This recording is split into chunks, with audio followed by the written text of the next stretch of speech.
been limitless since I was a child. My feet have become my hands for as long as I can remember. My toes are my fingers.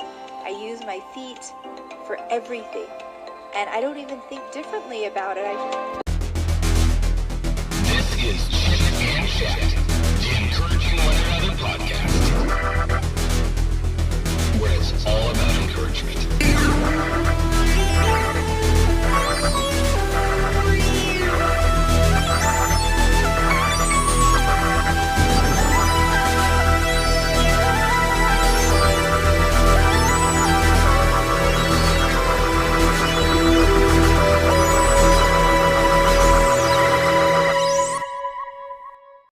Hello there, and welcome back to Chit Chat, the Encouraging One Another podcast. Today on the podcast, my guest has faced challenges ever since the day she was born. She is a motivational speaker who has traveled the world all over, speaking to thousands of people, young and old, as well as many organizations like the World Economic Forum and many other organizations. She has also met Pope Benedict and was on the Ellen Show and CNN. She has eliminated 2 words for her vocabulary: I can't. Oh, something else I should tell you. My guest today has no arms, and nothing has stopped her from doing whatever she wants. She uses her feet, from replying to emails, peeling a banana, driving, doing taekwondo, and even flying airplanes. Well, ladies and gentlemen, I'm so excited today to have on Miss Jessica Cox here on the Chit Chat, Encouraging One Another podcast. Well, it's always about encouraging others. Ladies and gentlemen, I'm so excited today to have on Miss Jessica Cox, and she has an incredible story. And welcome to the Chit and Chat, Encouraging One Another podcast. Thank you. Glad to be on. Before we dive into some great conversations today, I love throwing icebreaker questions at my guest. 5, actually, because this portion is brought to you by Tequiza. They're a local taco shop in the area. Do you guys love some tacos? I love tacos. All right. Question number 1. If I traveled over to your neck of the woods, where are you from? I'm from Tucson, Arizona. Okay. Say I'm coming down to Tucson, Arizona. What are some local hot spots that you suggest visiting, and a great place to get a bite to eat? Well, the Pima Air and Space Museum is a favorite. It's one of the best in the country as far as aviation museums. And there are definitely some wonderful hiking trails around here. Saguaro National Park. There's Mount Lemon. As far as food, my favorite Mexican restaurant, because Tucson is known for Mexican food, I think my favorite one is called Mi Nidito. Okay. And it's been famous because President Clinton used to come here, and there are pictures of him in the restaurant eating in his favorite place in Tucson. I was born and raised in Arkansas. He was my governor for a while. So, yeah, I'm a big Razorback fan as well. So, all right. Question number 2. You are a very talented and a gifted person who doesn't back down from a challenge. I'm curious to know, do you have any hidden talents that you have but don't share very much? I know this sounds funny. It's like a party trick. I would always be given like soda cans and bottles because I can pop them open pretty fast with my toes. And it sounds like a party trick, but it's something that everyone always knew me as doing. And it's kind of a secret talent that not everyone knows about. Okay. But I mean, aside from everything from flying a plane with my feet, being a black belt in Taekwondo, practicing, using nunchucks with my toes. That one party trick I have that I just mentioned is something that not everyone knows about. I watched some of your videos on YouTube where you're peeling a banana with your feet too. I'm like, you got to do what you got to do to learn different tricks of the trade. For sure. As we're getting closer and closer to Christmas, I'm curious to know, do you have 3 favorite Christmas songs? Oh, the like Alleluia chorus is definitely one of them. Ave Maria is a beautiful song for Christmas that it's sung in church. Mm-hmm. And wow, another favorite one. Uh I know one I'm gonna try to play this year as a duet with Patrick, my husband, is "Merry Christmas, Darling," I think, and Okay. that's gonna be probably stuck in my head if we end up doing that duet together. Because I play with piano with my toes and it takes me a little longer, but, if I do end up practicing, it will be one of those songs definitely stuck in my head. What is your favorite Christmas movie? The Sound of Music isn't necessarily a Christmas movie, but I've heard that it is a tradition for many families to to put that movie on so that the family can gather. I heard Hmm. this from one of my friends, who does this as a tradition for his family, and I was like, "Oh, that's a great idea because it is one of my favorite movies." So, it may not be a Christmas movie, but it's definitely one of those classics. But you get Die Hard is a quote quote not Christmas music movie either. Yeah, I know. But yeah, it was filmed during Christmas, so we'll go with that too. There you go. uh, what are your three favorite foods you gotta have for Christmas? Well, I'm partially Filipino, so Okay. these Filipino foods are very are common during celebrations and holidays. Hmm. And even my husband, who's not Filipino, has learned how to cook a couple dishes like chicken adobo. Pancit is a great dish to Hmm. have. Hmm. You're probably familiar because it sounds like you've had it. And Yeah, egg rolls, Ponza and lumpia. Yep, yep. lumpia. There you go. A lady at work, she brings it about once or twice a month to work, and she'll come to my office. She goes, "I got Ponzi, come see me."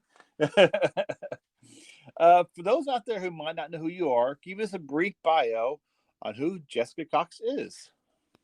Most people know me as the first armless pilot, and I'm also a black belt in American Taekwondo Association. I became the first person without arms to do so. Now I'm a fourth degree black belt. I have swam, scuba dives, done pretty much surfed, done most everything you can think of because I'm one of those adventure people who goes out to do things. And I do this all without the use of arms because I was Hmm. born without arms. So my whole life now is as a speaker, going out to challenge people to accomplish the impossible, to do things that they may not have thought was possible for themselves, and to believe in themselves as as a motivational speaker, as an inspirational speaker. I spend most of my days professionally on stage, speaking and sharing and conducting workshops as well. I'm also a life coach, so I make myself available one on one as well to do some coaching. Can you share some of your youngest memories when growing up? The kind of the challenges you faced and some things that you people today take for granted having arms. Well, some of the earliest challenges might sound strange, but they were aside from some of the physical task of growing up without arms. They were more of the emotional Hmm. challenges of being different and how do I Hmm. engage with others who may not be as accepting and dealing with getting this attention like having stares or people asking questions and always being constantly reminded on a regular basis that I was different. That Hmm. emotional challenge was something that I was able to come get through and definitely embrace that my difference and the fact that I catch a lot of attention because of my not having arms is a true gift. Hmm. And your parents decided to put you in public school, vice private school. Can you explain the reasoning behind it a little bit? Sure. Yes. So I'm from a small town in southern Arizona, and there were a few private schools available, but I think my parents knew that they were not going to shelter me from the world. At some point in time, I was going to have to be out there and realize how to engage with people, interact with people, and their interactions. How to be an advocate for myself and be able to be with people, and so they enrolled me in a public school setting so that I wasn't like sheltered in any way. It was just right out there like everyone else, Hmm. and it gave me I was able to learn how to socialize and how to be independent. I see at the young age of 10, you began learning how Taekwondo. Why that sport? And what was your part that sparked your interest in Taekwondo? At the age of 10, I started Taekwondo. It was a funny story. We were at the public park, the city park. My brother, my sister, myself, my mom brought us there to play with the other kids. And there was a little girl there who didn't have any legs, and she was just playing on the playground just like everyone else. She used her arms as her legs, and she would just, climb up the ladder to the slide and do everything else like all the other kids. And my mom went up to her and asked her about her daughter. And my mom went up to her mom and Hmm. asked her about, why didn't she have any legs? And it turns out she was born without legs. And her mom was proud to say that she had enrolled her daughter in taekwondo classes. Oh, wow. So my mom was intrigued, yes, and said, "Let me enroll my kids into taekwondo as well." So all three of us started taekwondo at the same school that this young girl had practiced at, and it was our journey. It stuck with me. It was definitely something I continue to. Here I am, Hmm. 30 years, something years later, not quite 30, but many years later, I'm here practicing taekwondo on a weekly basis. What was it like walking your first class? I'm sure heads are turning and like, what's going on here? And you're like, I'm sure you were determined this is going to be, I'm going to kick butt in this sport. Well, I didn't exactly know what to expect going in. Okay. As a 10-year-old kid, I went in like I did with all my other activities, a little hesitant, having a little bit of self-doubt, which we all have at times. Yep. But it turned into this passion, and I'm so glad and feel fortunate that it stuck with me, because it built my confidence. I started to elevate my eye level because I would look down a lot so I wouldn't fall. But I started to know that self defense is definitely about keeping your eyes out, looking out, and I learned how to lift my eyes a little better. And you're what, fourth degree black belt, correct? Yes, I am a fourth degree black belt in American Taekwondo. Wow. And back in the days on the playground, you sat in the swing. I'm sure you were dreaming about flying, right? What about flying really sparked your interest? Flying was something I was absolutely terrified of. I Okay. didn't really enjoy flying commercially. So I really didn't jump at the opportunity when I was out of college, but it was at a time when I needed the next challenge. And I needed to tell the world as a motivational speaker that if I'm telling you never to let fear stand in the way of an opportunity, I also have to be Hmm. living it out. Hmm. So it was my greatest fear to fly. So why not become a pilot to conquer that and overcome that? And for a number of years, you wore prosthetic limbs for about what 10 or 11 years. What got to a point you're like, I'm done wearing these I'm done wearing these. I s- I actually made the decision at the age of 14 to Okay. finally give up my prosthetic arms after more than a decade of wearing them. And the reason why is I never made the connection initially from the beginning. I was better and more efficient, faster with my toes and feet. I could feel whether something was hot, cold, smooth, or rough with my toes versus these prosthetics that I had to Hmm. literally think through the process of what do I want them to do. And in that amount of time where I had to think through what I wanted them to accomplish, I could just do it with my toes faster.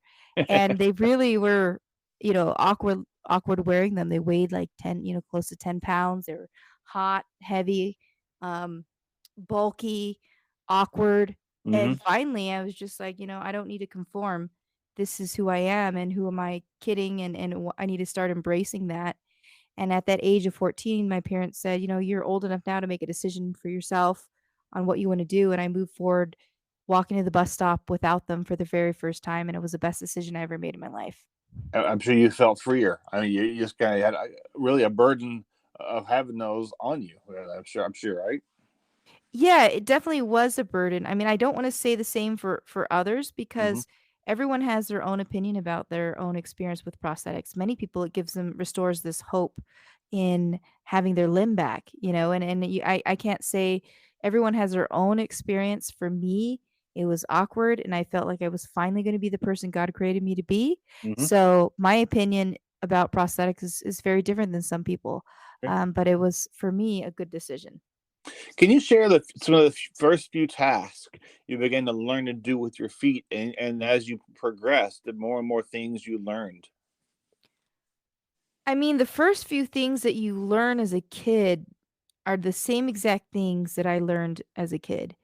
Every child kind of goes through that, picking up toys, feeling the world around them. I don't actually even remember what it was that was the first thing I did with my toes because it was that far back. Mm. But my mom was told to hand me toys um, to my feet. So even as early as when I was in a crib, she supposedly gave me toys that I would grab a hold of between my toes, stuffed animals and toys like that. And I saw you have just a regular driver's license. You drive vehicles. It comes you a lot of speaking engagements. You kind of want to drive the same kind of type vehicle. It's easier without different, additions and modifications. How did that go for you getting the license? Did that take a while? Getting my license and proving that I could do it without modification was a little bit of a process, a journey. But once I did prove that I could drive an unmodified car, I was given a license like everyone else, Mm. a license that allowed me to rent cars if I wanted to, drive my friends' cars or other family members' cars. And I wanted that freedom because I knew I wasn't always going to have my car. Mm-hmm. So being licensed to drive any car, as long as it's an automatic, it Yeah. worked for me. My kids can't drive sticks. Me and my wife are the only ones in our family drive stick shifts. My little car is a stick shift, so a lot of folks don't know how to drive stick shifts. Later in 2005, you graduated from the University of Arizona with several degrees, and you continued to face challenge after challenge, and you realized you wanted to share your experiences and become an encourager to others. When did it really click that you wanted to be a motivational speaker and to share your story? I did my first motivational speech when I was a sophomore in high school. I Oh. was literally just asked, "Can you come speak to these seventh graders in middle school? They have a lot of adversity, and it would be nice for you to share a few words." I Mm. shared a few words about my life.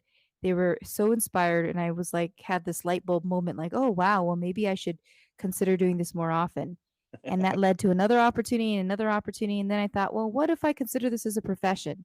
And I found out about other motivational speakers and started to follow what they do and reached out to make the connection. And I said, okay, well, I want to consider this as a profession. And here we are 17 years later, 27 countries later, speaking all over the world, 2 TEDx talks. Um, and it's taken me to wonderful places around the world to experience. And how's that like connecting with people who are missing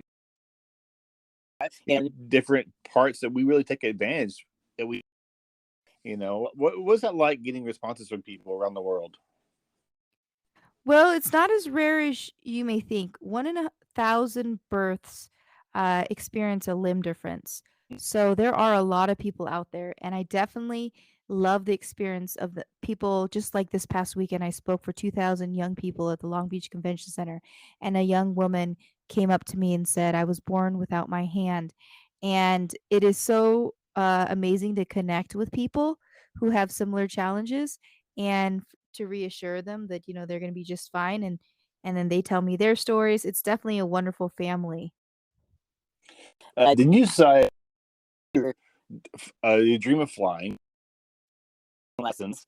How long did it take you to become a pilot? It took me close to 3 years to become a certified pilot.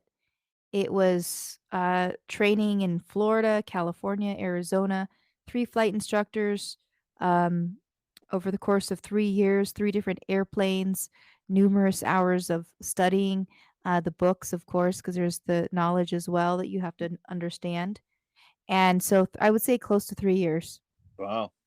And once you became the first pilot to get the title of the first woman to fly a plane with no feet. That was what accomplished that. Becoming the first pilot to fly an airplane with her feet, without the use of arms and hands and getting the Guinness World Record was just, I think the icing on top because I didn't even know that I was gonna get a Guinness World Record medal for that. I mean, I went into this hobby, this sport of aviation Mm-hmm. with the goal of conquering it and overcoming my fear so that I could push the message out to the world that never let fear stand in the way of an opportunity. So all the extra stuff, the extra stuff that came with it, was I think just icing on top for sure. What's it like flying when you're up there? Just kind of, I'm sure you're away from the big city, kind of enjoying just the quiet nicety of the seeing the surrounding and the area. It's kind of peaceful place to be at. I am still not at the point that I can just completely relax when I fly, but I will say I love sunset flights, and there's nothing more beautiful than to be up in the air watching a sunset, Mm. and to be when the air is smooth, to be up there and the windows of the airplane I fly, you can keep the windows down if you want, have the wind blowing, and it's just really a peaceful, peaceful time at sunset, I think. And we'll fast forward up to 2012. You were doing taekwondo. You met a guy named Patrick. Can you share about that? Sure, yes. I've been married now 10 years, believe it or not, but many years ago, before being married, I met Patrick through Taekwondo. He practices at the time, he practiced as a 4th degree black belt in Taekwondo, now a 5th degree. But when we met on the mat, it was just this common thread of loving Taekwondo, Mm-hmm. and we got to know each other outside of the school. And before we knew it, we were engaged and we were dating, we were engaged, and then we were married. And it's been so wonderful together to travel the world to speak. He's been your kind of your rock the entire time, helping you especially get set up for this, and I'm sure other events, right? Yeah, he just saved me this morning. I'll just tell you that because I had a 4 a.m. speech and it was 4:05 and we had some audio issue, and he literally we logged in right at 4:05 when they needed me on, and I was delivering a speech all the way in the Philippines to Oh, wow. 7,000 employees of Concentrix Company. So Wow. he has definitely saved my bacon many times. And you continue traveling the world, and motivating people and inspiring people. I read you hate two words in your vocabulary. You kind of removed the two words called "don't quit." Can you share about that a little bit? Yes, I've removed "I can't" from my vocabulary and "quit" from my vocabulary because I think the moment we say that, it's just an easy out, it's an excuse for giving up. And it's something that we should not say. Instead, we should say, I'm going to try, or I'm going to try and figure this out, Mm. because it leaves a lot more room for opportunities when we put ourselves in that kind of mental space of positivity, of I'm going to try and figure this out, keeping optimistic about it. And that's very important. And a lot of kids these days get, they fall down once or twice, and I can't do it. I quit. And you fall, you hit the quote. You fall down 7, you get up 8, you get up 9, you keep moving. And so it's very encouraging, especially kids these days who kind of want to quit or stop. Yeah, that's, if I had stopped and quit on the first try of many things I've done, I wouldn't have been able to experience so much. And you've spoken all over the world. Can you share a couple of stories in your travels that's very memorable to you? Maybe a location you went to. Maybe you heard someone's story of their struggles they'd faced. Okay, yeah, there's one story I remember being in Guatemala and speaking there. Of course, in Guatemala, not everyone speaks English, so a lot of my speaking was being translated into the local language. And after I did my speech, I was given a wonderful tour of the downtown area, and this area was just beautiful, cobblestone streets and just a very historic area of Guatemala. And um, as I was walking around, doing the tourist thing, being guided by a tour guide, enjoying the sights, a young girl, she could be 8 or 9 years old, um, is holding out a bag because she's asking for money, and she happens to not have both of her hands. Mm-hmm. And I walked by her initially, not even realizing she didn't have hands. And then I stopped and I looked back, and she really didn't have her hands. And I just grabbed something out of my purse to pass over to her with my toes. And in that moment, she saw I was giving her something with my toes because I didn't have arms and hands. And it was just that encouragement Mm-hmm. that she could do it. She could get through her challenges as well. And that moment is something that I will always remember as being in Guatemala doing that. Oh, wow. And when did the origin of possible thinking come into play? I was reading it on your website, and the achieve model. Can you share about that as well, please?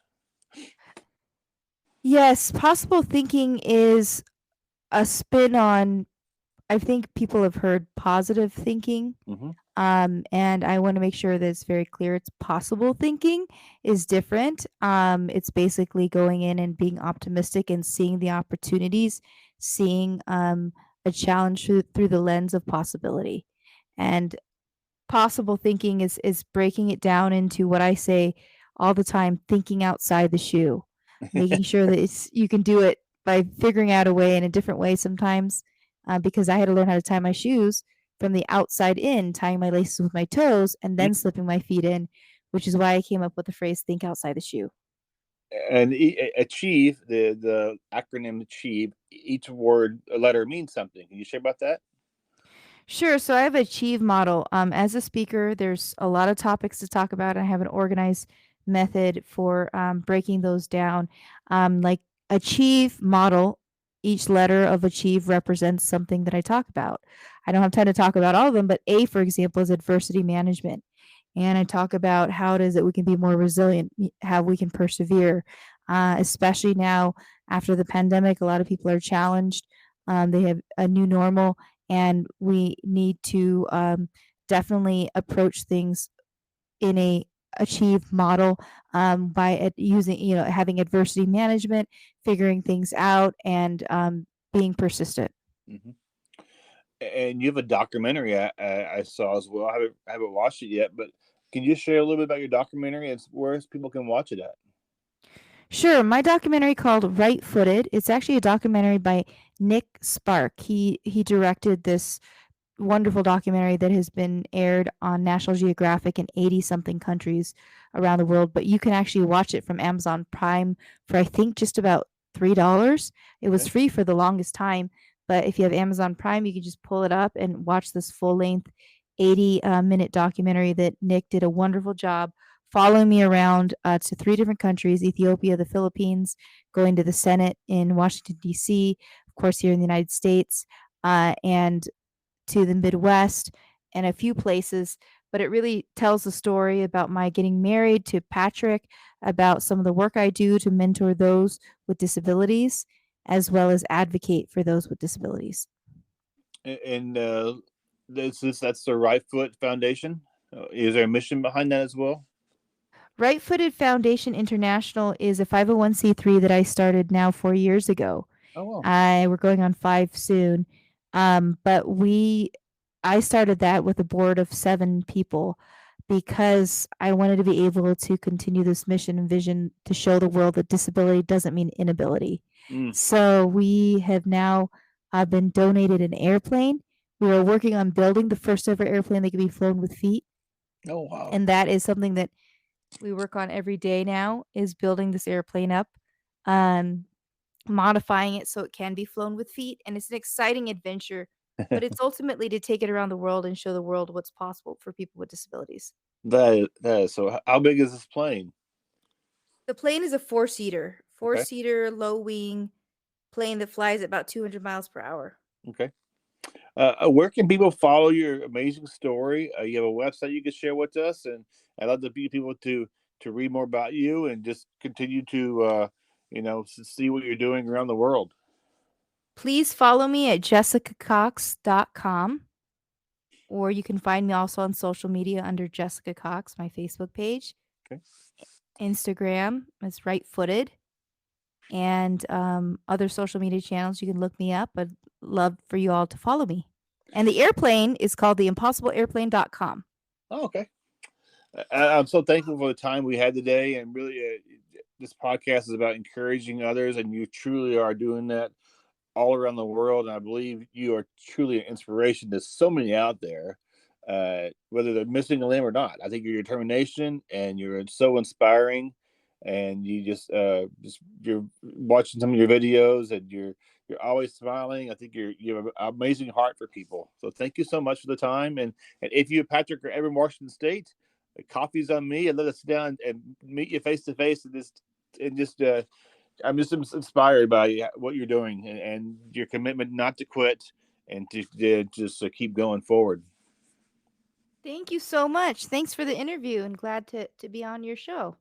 Thanks so much, and you take care of yourself. You too. Okay. Bye bye. Bye. Think about the last time you said the words, I can't.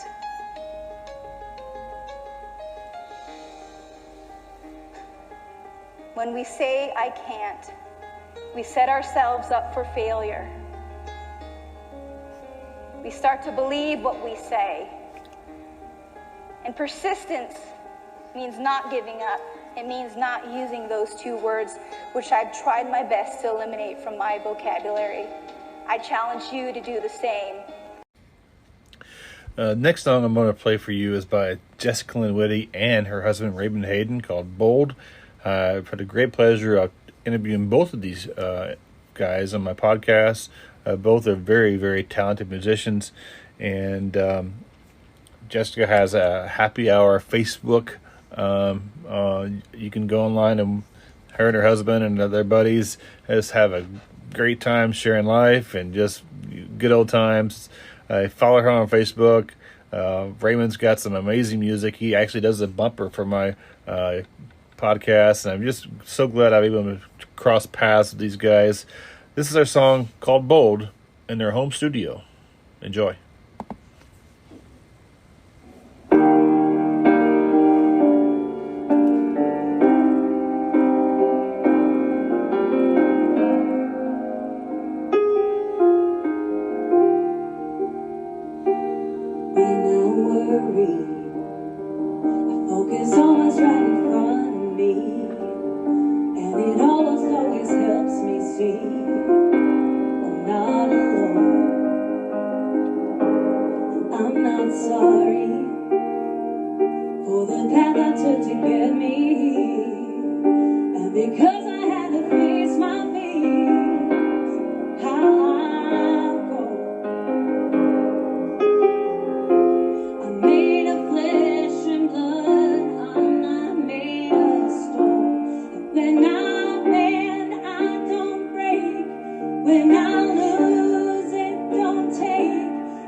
We'll stand tall.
Such a great song.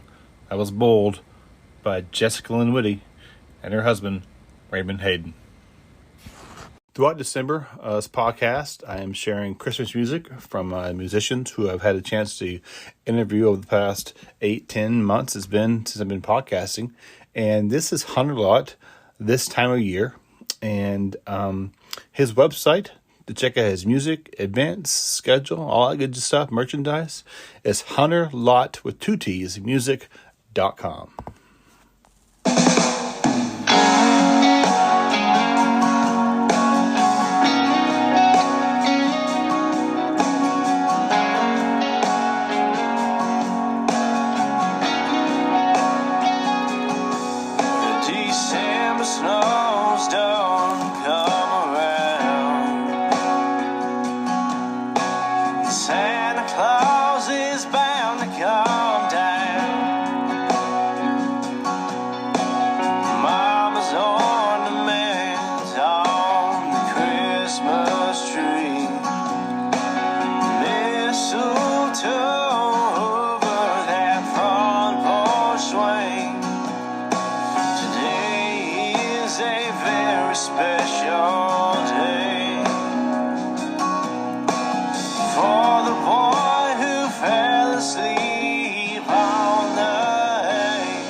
That was Hunter Lot at this time of year.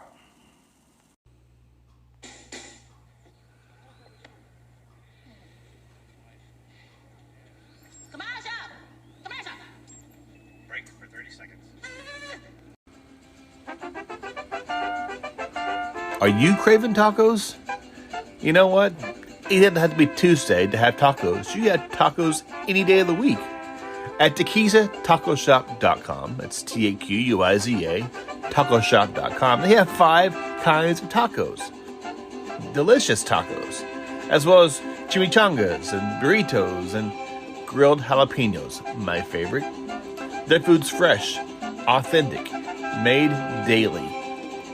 They're locally owned and operated here in Silverdale, Washington. They got a food truck and a Facebook page. You can go online and check out their amazing menu. Getting you hungry? You can place an order today at 360-698-4335, or you can stop by and check out their address. Is 10315 Silverdale Way, Silverdale, Washington. As I said, it's authentic, it's fresh, and 5 kinds of tacos. Delicious. That's Taquiza. TaquizaTacoShop.com. Every day is a day for tacos. Are you craving donuts? Not those one bite and done donuts that's been sitting on your local grocery store shelf for who knows how long donuts. No, sir.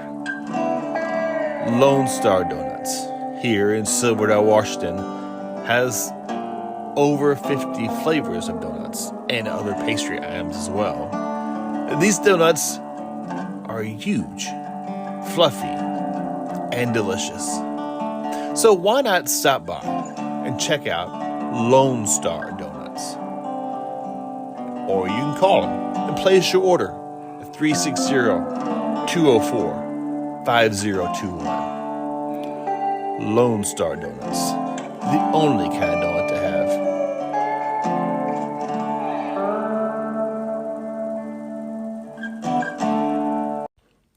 This is Robbie Hart. You don't belong here.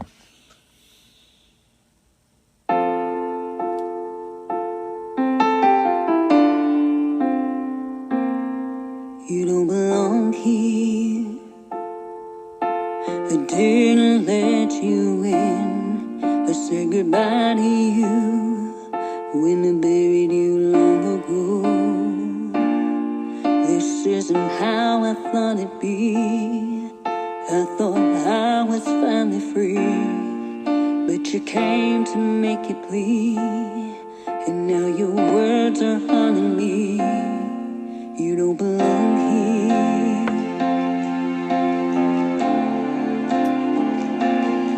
You don't belong here.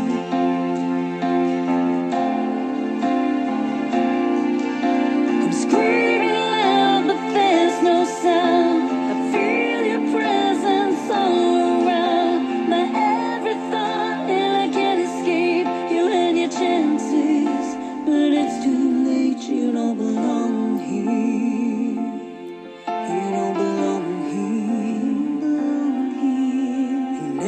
Could feel love, only possessions, and now you came here to make your post-life confessions, holding me hostage from within, but I'm not paying for your sins. You don't belong here. You don't belong here.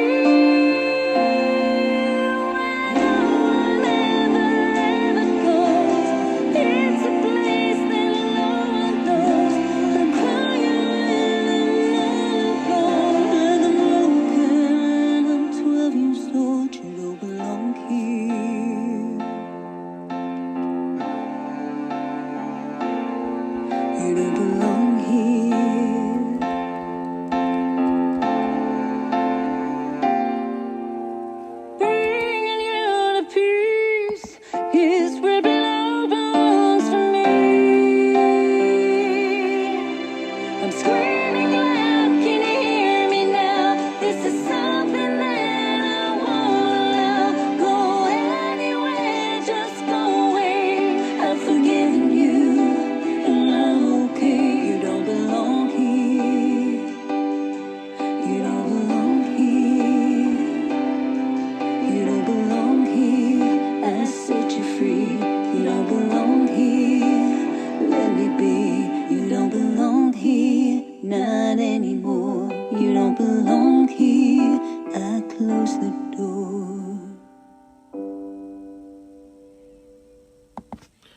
What a great song by Robbie Hart. I had her on the podcast and a great interview, and I shared some of her amazing music.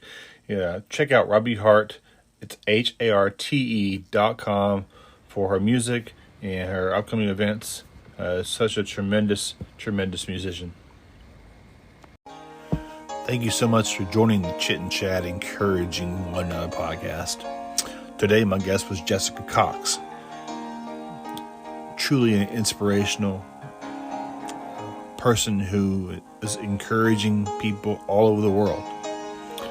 Even though she's lacking 2 arms, nothing has stopped her. She will continue to do that and sharing her amazing story. I also want to thank Hunter Lott, Raymond Hayden, and Jessica Lynn Woody, and Robbie Hart for allowing me to share the music on this podcast. And thanks to Raymond Hayden for his bumper, and he is truly a gifted musician who is such a part of this podcast, and very thankful that our paths have crossed. This podcast is all about encouraging others any way I can. If you get encouraged by a song or by someone's interview, that is all that matters. We need to encourage others more. We need to share positivity. And I truly believe each and every one of us have a story. When people share their story, what they've been through, what they've gone through, I think it's truly inspiring. It can help someone that could be going through some hard, difficult times.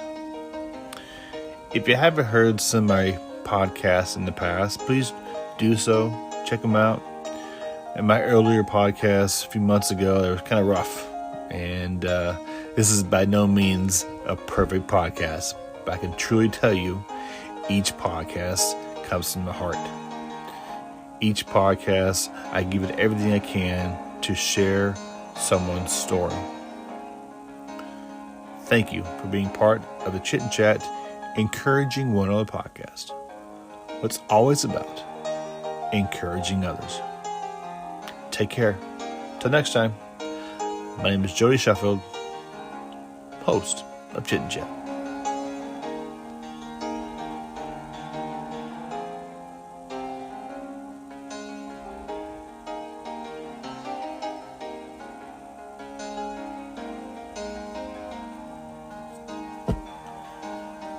This is Raymond Hayden. Laughter and smile.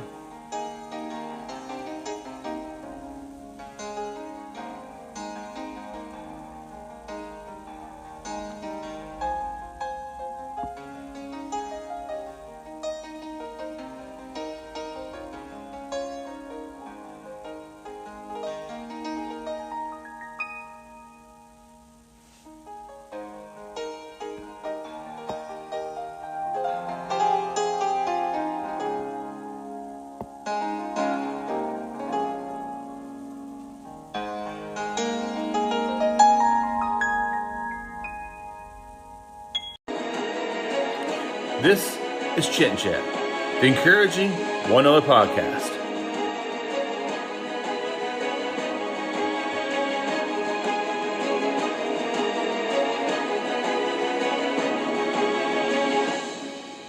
What it's all about, encouraging others.